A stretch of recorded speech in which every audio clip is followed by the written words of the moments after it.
A frightening amount of my videos start with this sentence, but I was browsing AliExpress recently and I found something that kind of piqued my interest. It's this quadruple rail humbucker pickup, which in general is a design that you see very rarely. If you do see a humbucker that has like rail pole pieces, usually it will have two, like this Bill Lawrence L500. And while this humbucker wasn't being advertised specifically as a very high output pickup, personally I've never seen a rail humbucker or even like a stacked single coil with the blade design that doesn't have very high output, because that's kind of the message that that design conveys to you. As in, you know, Bill Lawrence L500X pickups, the essence of Nuno Betancourt and Dimebag Darrell, very screechy and high output. Seymour Duncan hot rails. And so I went to check some reviews, because AliExpress reviews are always hilarious, and multiple people apparently measured the output of this pickup and said it has 16 kiloohms, which, while it isn't as much as like that rail pickup from KDH's hottest pickup in the world video or something like that,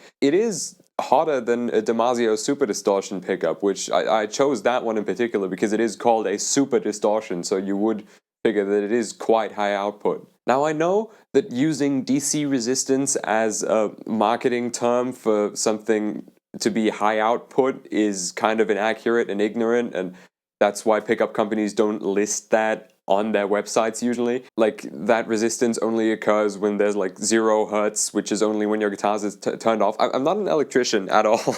But yeah, that resistance in ohms is not like an indicator of how hot or how high output the pickup is necessarily, but it's kind of what the norm is in the guitar scene. So I'm just gonna stick with, I'm just a YouTuber, you know, I'm not an electrician. Leave all the technical stuff to CS Guitars to figure out. I'm just an idiot.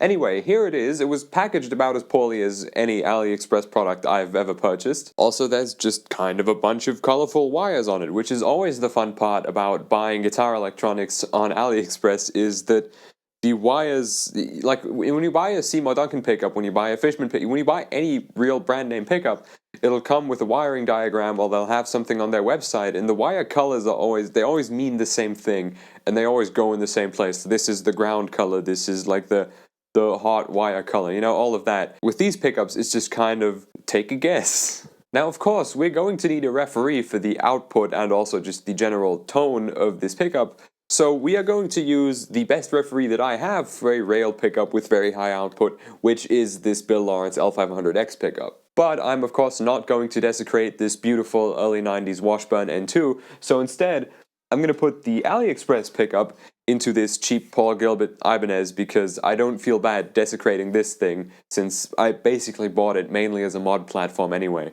So let's install the pickup and see how it sounds. Can you tell that I'm excited to be making gear videos again? I've missed this.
So I was somewhat surprised and at the same time very not surprised by the outcome of this little experiment, because I actually didn't hate the sound of this pickup at all. I quite enjoyed its screechy, typical rail blade pickup sound. The issue with it, as is the issue with a lot of these lowest of the low end kind of pickups, not even just humbuckers, single coils too, in fact, especially single coils sometimes, is that this isn't shielded properly, if it is at all. It's not wax potted, obviously, it's not anything, because if you're selling these for €7.11, that simply is not in the budget. And that is why, in comparison to that Bill Lawrence L500XL humbucker, which there was no feedback at all on the same amp settings, same pedal settings, everything, this thing was feedbacking like crazy. Because while it's not microphonic like some other pickups that I've tried from AliExpress, I'll put a link to that video up there, it did pick up a lot of shit that a high-end pickup wouldn't, just because those are shielded properly against outside influences like that. And that's what ruins these pickups a lot of the time, is just improper shielding, which sure, I could fix it, but realistically, I'm not gonna wax pot a €7.11 pickup. With all other pickups that I've gotten on AliExpress so far, they've kind of all had the same issue, except for those counterfeit Seymour Duncan pickups. Those did not have that problem, but those were incredibly low output in general. So what is the moral of this story? Well, I suppose it's don't fall for garbage advertising on AliExpress, and also the Washburn N2 is a really very good guitar and I like it a lot.